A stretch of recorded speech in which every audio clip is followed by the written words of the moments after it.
War drill में Taiwan ने चीन को अपनी बड़ी ताकत दिखाई है। ताइवान ने अपने सबसे एडवांस फाइटर जेट F-16V को उतारा है। ताइवान ने एक साथ 6 F-16V फाइटर जेट को ड्रिल में उतारा है। ताइवान एयरफोर्स ने कहा है कि हम चीन से निपटने के लिए तैयार हैं। तो ताइवान की ओर से ये बड़ी तैयारी देखने को मिल रही है और ये बताने के लिए काफी है कि ड्रैगन का मुकाबला करने के लिए ताइवान पूरी तरह से अब तैयार हो चुका है।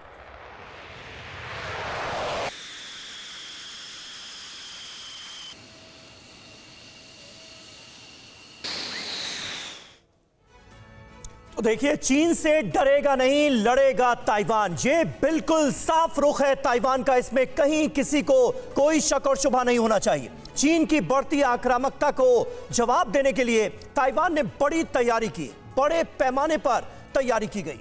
ताइवान ने नाइट टाइम ड्रिल में शामिल किया फाइटर जेट F-16V। इसे बड़ा डेवलपमेंट माना जा रहा है। फाइटर जेट में harpoon anti ship missile upload करने का अभ्यास किया गया है ताइवान की तरफ से। F-16V फाइटर जेट्स की 6 यूनिट ने रात में टोही ट्रेनिंग मिशन के लिए टेक ऑफ किया। अभ्यास में शामिल 2 फाइटर जेट्स पूरी तरह से मिसाइलों से लैस थे। अमेरिका में बना single seater multi role fighter F-16 बेहद घातक माना जाता है और उसके जरिए अपनी जंगी तैयारियों को ताइवान भी अंजाम दे रहा है। यानी एक तरफ चीन की जंगी तैयारियां और दूसरी तरफ ताइवान जवाबी तैयारी करता हुआ नजर आ रहा है। हमारे साथ इस वक्त तमाम खास मेहमान आपको नजर आ रहे हैं, उनसे आपका तारुफ करा दें। ब्रिगेडियर शारदेंदु साहब हमारे साथ मौजूद हैं। प्रोफेसर संजय भारद्वाज विदेश मामलों के जानकार हैं, वो हमारे साथ मौजूद हैं। कमांडर राजीव सरदाना हमारे साथ जुड़ गए हैं बतौर defence expert. Group captain UK Devnath साहब भी हमारे साथ मौजूद हैं। और यहां पर आपको सबसे खास बात बता दें कि मनीष झा हमारे सहयोगी ताइवान की राजधानी में मौजूद हैं और वहां से सबसे सटीक जानकारियां हम तक पहुंचा रहे हैं। UK देवनाथ साहब, ये जो जंगी तैयारियां नजर आ रही हैं, फिलहाल ताइवान के राष्ट्रपति साई इंग वेन का बयान हम देख रहे थे। उन्होंने साफ तौर पर यह कहा कि ताइवान जो हालात हैं उसे भड़काने की कोशिश बिल्कुल नहीं करेगा, लेकिन चीन की जंगी तैयारियों को देखते हुए ताइवान की यह तैयारी क्या वक्त की जरूरत मानते हैं? जी हाँ समीर, साई इंग वेन ने बहुत क्लियरली बोला है कि ताइवान युद्ध नहीं चाहता, लेकिन अगर चीन ताइवान के ऊपर युद्ध थोपता है तो ताइवान उसका भरपूर और भयंकर जवाब देगा। नैन्सी पेलोसी के विजिट के बाद से ही चीन लगातार ताइवान को भड़काने की कोशिश कर रहा है।